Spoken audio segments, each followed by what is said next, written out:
최근 신용카드사들이 내놓고 있는 더치페이 서비스의 실효성 논란이 일고 있습니다. 다른 카드사 간 연동이 안 되는 등 현실성이 없다는 지적이 나옵니다. 분양권을 팔아 전매 차익을 남기려는 목적으로 아파트를 분양받은 사람들이 잇따른 부동산 규제에 분양권 매도를 포기하고 입주를 선택하고 있습니다. 금융감독원이 최근 불거진 채용비리 등으로 잃은 국민의 신뢰를 회복하기 위해 채용 과정을 전면 개편하고 비위 행위자에 대한 제재를 강화하기로 했습니다. 드라마 미생, 도깨비 등으로 유명한 프로그램 제작사 스튜디오 드래곤이 코스닥 시장 상장을 추진합니다.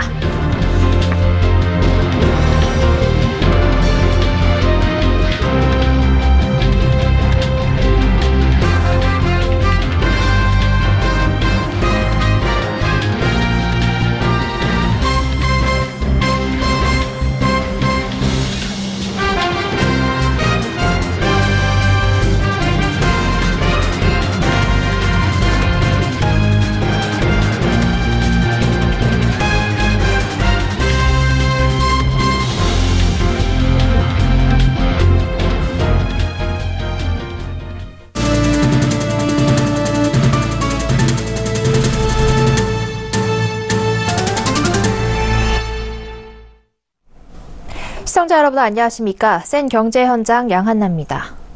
카드사들이 최근 내놓고 있는 더치페이 서비스에 실효성 논란이 일고 있습니다. 편리함은 둘째치고 실제로 이 서비스를 이용하려는 사람이 많지 않기 때문입니다. 왜 그런지 알아봤습니다. 앵커 리포트입니다.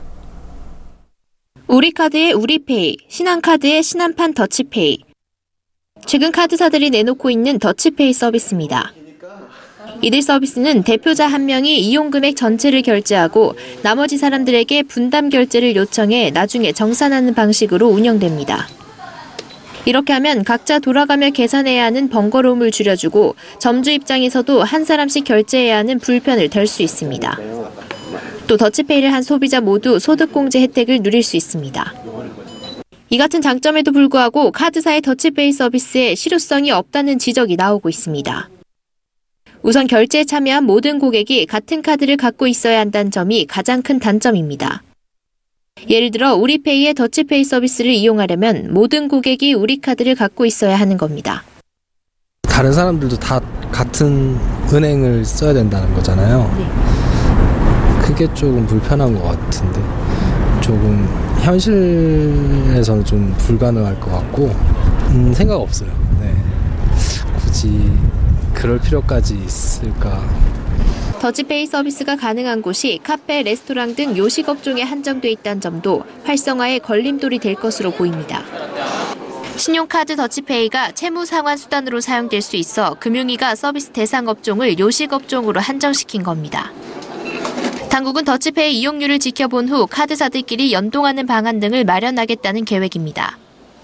그러나 이용률 자체가 낮고 카드사 간 연동이 된다 하더라도 가맹점 수수료를 누가 부담해야 할지 등 해결 과제가 남아있어 활성화에 오랜 시간이 걸릴 것으로 예상됩니다. 서울경제TV 양한나입니다. 건설사들은 박근혜 정부 시절 부동산 규제가 풀리자 아파트 공급을 대거 늘렸습니다. 청약시장은 호황을 맞았고 이때 분양권을 팔아 차익을 생기려는 투기 수요가 유입됐습니다. 당시 분양된 아파트들이 속속 완공돼 지금 새 주인을 기다리고 있는데요.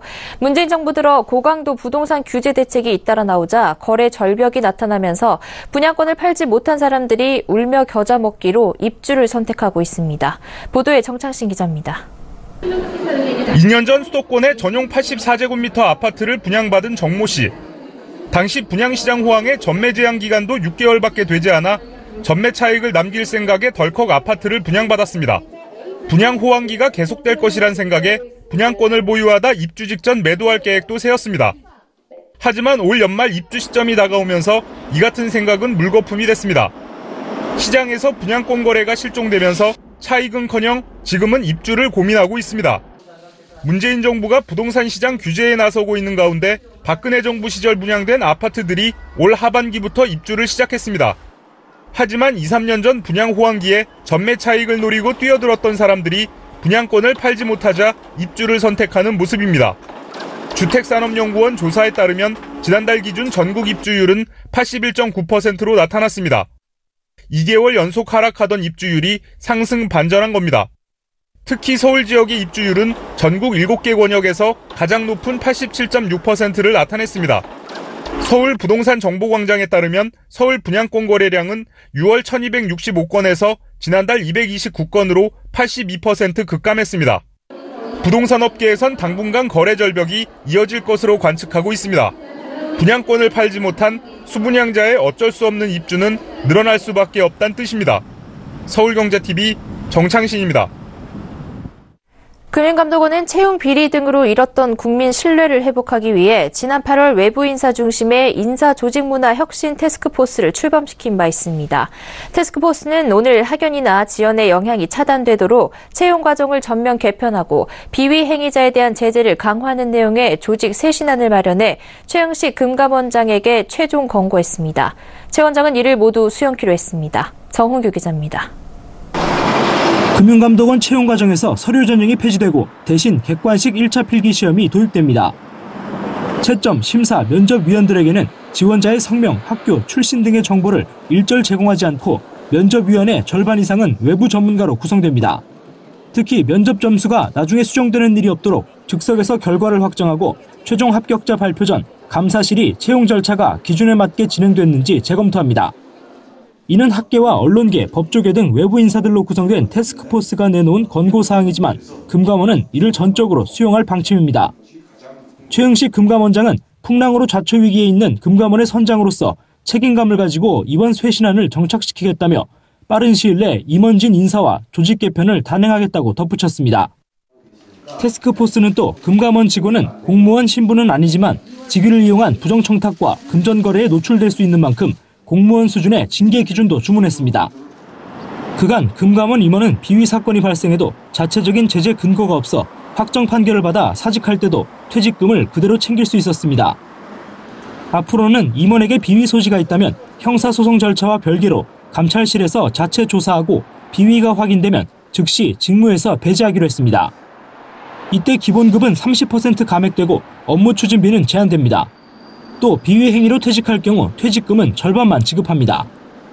감사원 감사에서 밝혀진 주식 차명 거래와 음주운전 등 직원들의 일탈 행위는 한 번만 적발돼도 직위 해제되는 수준으로 제재 수위가 높아집니다.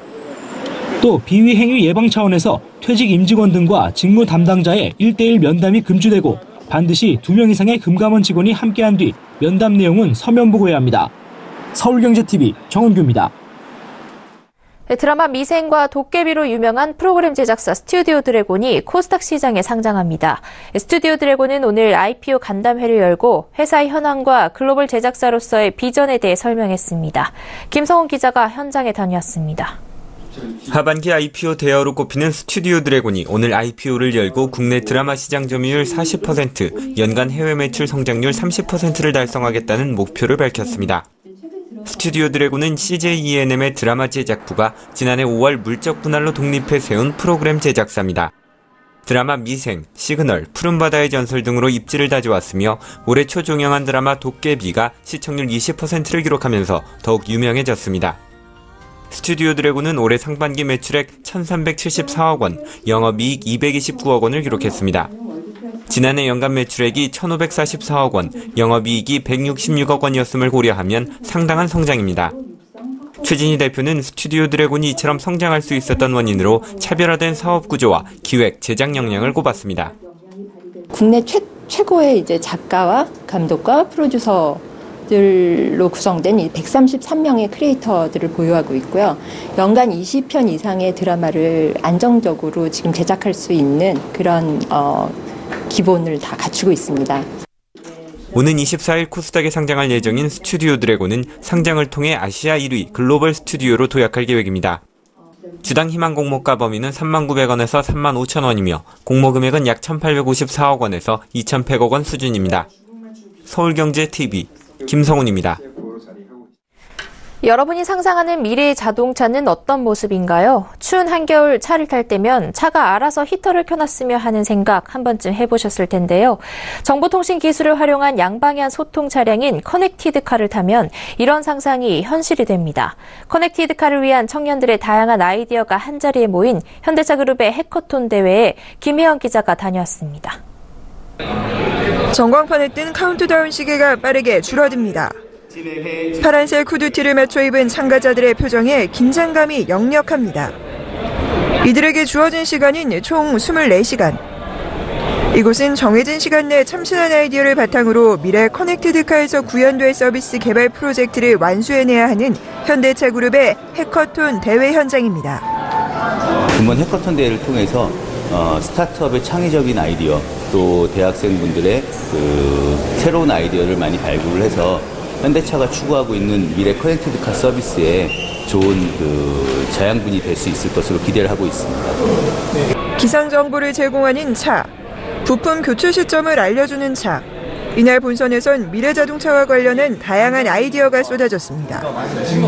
특히 현대차 그룹은 본선에 참가한 팀들의 상상을 현실로 구현할 수 있도록 멘토를 붙여주는 등 적극 지원에 나섰습니다.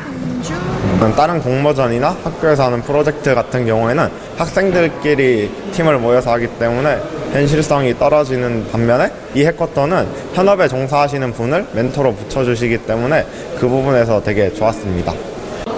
이번 본선에서 상위 8개 팀을 뽑고 17일 최종 결선에서 3팀의 우승팀이 선정됩니다. 선정된 대학생에게는 상금과 최종 면접 기회가 주어지고 스타트업은 현대차 그룹이 투자를 검토할 후보업체가 됩니다. 다양한 아이디어를 발굴하고 인재 찾기에 팔을 걷어붙인 현대차 그룹. 톡톡 튀는 아이디어를 바탕으로 미래 자동차 기술력을 확보한다는 전략입니다. 서울경제TV 김혜영입니다.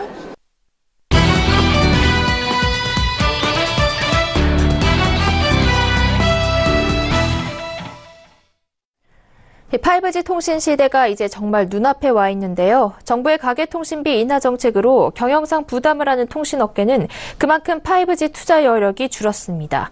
이런 상황에서 정부는 최근 5G 주파수 경매 대금을 낮춰주기로 가닥을 잡았습니다. 통신업계의 부담을 덜어주겠다는 건데요. 주파수 경매 대금 조정에 대해서 이보경 기자와 자세한 이야기 나눠보겠습니다. 안녕하세요. 네, 정부가 5G 주파수 경매를 위한 대금 산정 기준을 변경하고 비용도 낮춰주겠다 이런 뜻을 밝혔다고요? 네, 그렇습니다. 정부는 가계통신비 인하 정책으로 통신업계는 이 경영상의 부담을 안게 됐는데요. 이에 따라서 주파수 대가를 낮춰주는 방안이 계속해서 거론돼 왔습니다. 이 유영민 과기정통부 장관은 기존에 이 주파수 대금은 애초에 거래 대상이 될 수 없다라고 선을 걷는데요. 그렇지만 이 과기정통부는 최근 입장을 바꿔서 주파수 할당 대가 기준을 재산정하겠다라고 밝혔습니다. 이 4G보다 훨씬 넓은 대역이 필요한 5G를 위해서 제도를 만들고 비용도 낮춰주는 방향으로 가닥을 잡았다는 겁니다. 네, 그렇다면 주파수가 현재 운영이 어떻게 되고 있습니까? 네, 라디오 주파수를 예로 들면요, 95MHz 이런 식으로 얘기를 하죠. 이 숫자 뒷부분이 주파수를 뜻하는 건데요. 기술적으로 말하면 이 주파수는 1초에 9,590만 번 진동하는 공기 영역에 정보를 보낸다는 의미입니다. 이 주파수는 정부가 영역에 따라서 할당을 하는 건데요. 이 주파수 전체를 아무나 사용하게 놔두게 되면 혼선이 생기기 때문입니다. 만약 너도 나도 95.9MHz로 방송을 하면 주파수를 95.9MHz에 맞춰도 방송을 들을 수 없게 된다는 거죠. 이 현재 통신사들은 이런 통신 주파수를 경매를 통해서 따내고 있는데요. 이 각각 주파수마다 장단점이 다르기 때문에 통신사들은 효율적으로 사용할 수 있는 주파수 대역을 차지하기 위해서 치열하게 경쟁을 하고 있습니다. 이 통신사들이 정부에 내는 주파수 할당 대가는 연간 1조 원이 넘고요. 같은 명목으로 걷어들이는 전파 사용료도 연간 2,500억 원에 달합니다. 이 통사들은 25% 요금 할인율 상향 등으로 수익 악화가 우려되는 데다가 이 5G를 위한 막대한 투자도 필요한 상황인 만큼 이 대금을 낮춰달라고 하소연해 왔습니다. 네, 이 통사들이 주파수 가격이 너무 비싸다, 그러니까 이걸 인하해달라 이렇게 주장을 하고 있다는 얘기인데요. 실제로 많이 비싼 편인가요? 네, 앞서 말씀드린 것처럼 현재 통신 3사가 부담하고 있는 주파수 대가 비용은 1조 2,500억 원이 넘습니다. 이 통사 매출의 5%에 달하는 건데요. 이는 해외 이통사 대비 최대 6배나 큰 수준입니다. 이 해외 이통사의 2014년 매출액과 주파수 할당 대가 등을 보면요. 이 프랑스는 매출 대비 주파수 할당 대가 비중이 2.65%고요. 미국은 2.16%, 일본은 0.73%였습니다. 이게 5G로 넘어가면 더 심각해질 것이란 우려가 있는데요. 이 5G에서는 엄청난 양의 데이터를 기기들이 서로 실시간으로 주고받아야 합니다. 따라서 이 주파수 폭도 엄청나게 넓게 필요하게 되는데요. 현재 4G에서는 100MHz 폭의 대역을 사용하는 데 비해서 5G에서는 이 400MHz에서 많게는 800MHz까지 폭이 필요합니다. 이 많이 필요한 만큼 당연히 그 사용료도 확 올라갈 거란 예측입니다. 네, 우리나라 주파수 대가가 비싼 게 사실이네요. 근데 그렇다 하더라도 이 주파수 가격을 내려주면 통신사들 배만 불려주는 건 아닙니까? 그렇지는 않습니다. 이 현재 통신사들은 통신비 인하에는 공감을 하지만 이 5G를 위해서 막대한 투자도 요구되는 상황에서 여력이 없다라고 말을 하고 있는데요. 1조 원이 넘는 주파수 비용 부담을 줄여주면 이걸 통신비 인하에도 적극 활용할 수 있게 될 전망입니다. 실제로 세계 이동통신 사업자협회인 GSMA에 따르면 주파수 대가가 비싸면 통신 서비스 품질이 저하되고 통신 비용도 비싸질 수 있습니다.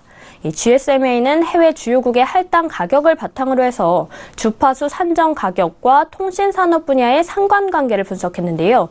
이 표를 보시면요. X축이 이 주파수 비용이고요. Y축은 통신 서비스의 품질과 비용 등을 종합적으로 고려한 값을 의미합니다. 이 둘이 반비례하는 걸 볼 수 있죠. 이 주파수 할당 대금이 비싼 나라에서는 통신 사용자들의 서비스 품질과 속도가 저하되고 통신 비용도 비싸게 되는 결과가 나타난다는 것을 의미합니다. 네, 주파수 할당 대가를 낮춰주면 가계 통신비도 내려가는 효과가 있다는 얘기인데요. 그렇다면 이 주파수 할당 대금을 낮춰주는 방안들이 나온 게 있습니까? 아직 정부 차원에서 어떻게 하겠다라고 좀 구체적인 방안을 내놓은 건 없는데요. 이 박정우 SK텔레콤 사장은 포털 등 이익 관여자들이 주파수 비용을 분담한다면 통신비 경감 여력이 생길 것이라고 강조했습니다. 또 5G에 필요한 주파수를 세트로 경매에 붙이는 방안도 논의되고 있는데요. 이 5G를 위해서 정부는 3.5GHz 대역과 28GHz 대역을 할당할 것으로 알려져 있는데요. 이 두 가지 대역을 묶어서 팔면 그만큼 비용도 줄어든다는 겁니다. 네, 주파수 경매 대금 조정에 대해 경제산업부 이보경 기자와 이야기 나눠봤습니다. 고맙습니다.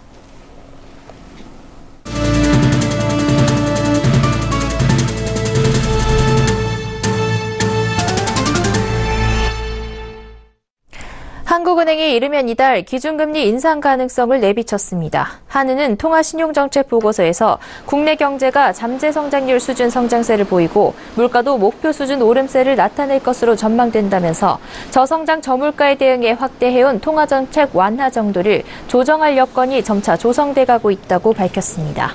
한은은 다만 지정학적 리스크, 주요 국가의 교역 여건 변화 등 불확실성 요인이 잠재해 있다는 점을 명시하면서 최근과 같은 경기의 개선 흐름이 앞으로도 견조할지 그리고 지속 가능한지를 점검해 나갈 것이라며 통화 정책에 있어 그 완화폭이 크지는 않을 것이라는 점도 시사했습니다. 상장사의 기업 지배구조에 대한 공시가 의무화됩니다. 최종구 금융위원장은 한국거래소 서울사옥에서 열린 글로벌 기관 투자자 초청 회계개혁 설명회에서 지금은 기업이 거래소의 기업 지배구조 보고서를 자율적으로 공시하지만 이를 단계적으로 의무화하는 방안을 마련할 것이라고 밝혔습니다. 이는 기관 투자자들이 기업 지배구조에 관한 정보를 더 쉽게 확인하도록 하려는 것으로 거래소와 상장회사 협의회 등과 상의해 거래소 공시 규정 등을 개정할 계획입니다. 구체적인 방안은 다음 달 중 마련합니다. 기관 투자자의 의결권 행사를 강화하는 스튜어드십 코드와 관련해 최 위원장은 스튜어드십 코드 참여 기관에 인센티브를 부여한다는 계획도 소개했습니다. 내년에 중소 영세기업의 최저임금 인상 부담을 덜어주기 위해 30인 미만 사업장에 근로자 1인당 월 최대 13만 원의 정부 보조금이 지급됩니다. 정부는 오늘 경제관계 장관회의를 열고 일자리 안정자금 시행계획을 확정해 발표했습니다. 300만 명을 대상으로 약 3조 원을 지원하기로 했습니다. 이에 따라 내년 1년에 한해서만 고용보험에 가입한 30인 미만 사업장을 대상으로 근로자 1인당 월 최대 13만 원까지 시간당 최저임금 부족분을 지원합니다. 1개월 이상 근무 중인 월 보수액 190만 원 미만인 근로자가 대상으로 해고 가능성이 큰 아파트 경비 청소원은 소속 사업장이 30인 이상이어도 지원 대상에 포함됐습니다. JW 중해제약의 공익재단인 중해학술복지재단이 발달장애인을 대상으로 한 미술 공모전 2017 JW 아트 어워드 시상식을 서울 종로구 평창동에 위치한 가나 아트센터에서 개최했습니다. JW 아트 어워드는 장애인들의 예술적 재능을 발굴하고 지원하기 위해 마련된 행사로 정부나 지방자치단체가 아닌 국내 기업이 장애인을 대상으로 시도한 최초의 미술 공모전입니다. 이번 공모전은 신체장애와 정신장애를 가진 만 16세 이상의 장애인들을 대상으로 순수 미술 계열과 일러스트레이션 2개 분야로 나눠 진행됐습니다. 재단은 211점의 작품 중에서 홍한세 씨 등 8명의 본상 수상자를 선정해 총 1,200만 원의 상금을 수여했습니다. 수상 작품은 오는 14일까지 평창동 가나 아트센터에 전시돼 무료로 관람할 수 있습니다. 권련형 전자담배의 개별 소비세가 현행 126원에서 529원으로 403원 오릅니다. 국회는 오늘 권련형 전자담배 개별 소비세 세율을 인상하는 개정안을 통과시켰습니다. 제주국제공항 면세점 사업자 입찰 경쟁이 롯데면세점과 호텔신라의 2파전으로 압축됐습니다. 한국공항공사는 제주국제공항 면세점 사업자 심사에서 롯데와 신라 등 두 곳을 관세청에 통보할 복수 사업자로 선정했습니다. 다음 달 중순께 특허심사위원회를 열어 낙찰 사업자를 결정합니다. 미세먼지 농도가 높으면 우울감이 상승한다는 연구 결과가 나왔습니다. 건국대병원에 따르면 미세먼지 농도가 낮았을 때보다 높았을 때 우울감 발생률이 40% 높았습니다.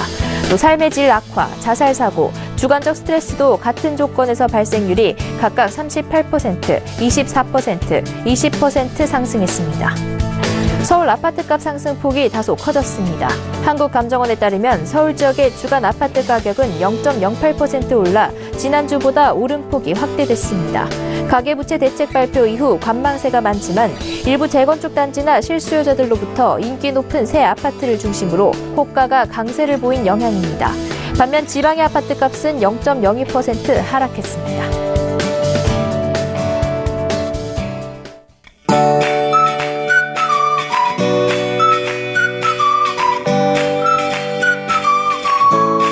안녕하세요. K웨더 라이프스타일 예보 박유라입니다. 오늘 맑은 하늘에 낮 동안 기온이 크게 오르면서 온화했는데요. 하지만 내일은 전국이 차츰 흐려져 비가 오겠습니다. 낮에 중부지방을 시작으로 저녁에는 전국으로 확대되겠고 늦은 밤에 대부분 그치겠는데요. 양은 중부지방에 5에서 20, 그 밖의 지역은 5mm 내외로 많지는 않겠습니다. 단 곳에 따라서는 돌풍과 벼락이 치는 곳이 있으니까요. 시설물 관리에 유의하셔야겠습니다. 한편 비가 그친 뒤에는 또 황사가 밀려들 가능성이 큽니다. 먼지 농도가 높아질 것으로 보이니까요. 앞으로 발표되는 기상 정보를 잘 참고하셔야겠습니다. 내일은 동해상에 위치한 가장자리에 들다가 북서쪽에서 다가오는 기압골의 영향을 점차 받겠습니다. 다음은 자세한 지역별 날씨입니다. 중부지방 낮부터 밤사이 요란한 비가 지나겠습니다. 아침 기온은 오늘보다 높게 출발해 큰 추위는 없겠고 한낮에도 온화하겠습니다. 동해안 차츰 흐려져 비가 오겠습니다. 아침 기온 오늘보다 큰 폭으로 오르겠고 낮 기온은 20도 안팎으로 예상됩니다. 남부지방 흐려져 저녁부터 비가 오겠습니다. 낮 기온 광주 20도, 부산 21도까지 올라 온화하겠지만 일교차가 크겠습니다. 전해상으로 비가 오겠고요. 강한 바람과 함께 물결도 대체로 매우 높게 일겠습니다. 항해하거나 조업하는 선박은 유의하셔야겠습니다. 주말에는 대체로 맑겠지만 주 초반 전국적으로 또 한 차례 비가 오겠고요. 수요일에는 충남 서해안과 호남에 눈 또는 비가 내릴 것으로 보입니다. 요즘 비가 온 뒤에는 기온이 큰 폭으로 떨어지는데요. 주말 동안 서울의 아침 기온이 3도, 일요일에는 2도까지 떨어지겠고 주 초반에는 서울의 아침 기온이 1도까지 곤두박질 치겠습니다. 급변하는 날씨에 건강관리 잘해주시기 바랍니다. 날씨였습니다. 생경제 현장 여기까지입니다. 시청해주신 여러분 고맙습니다.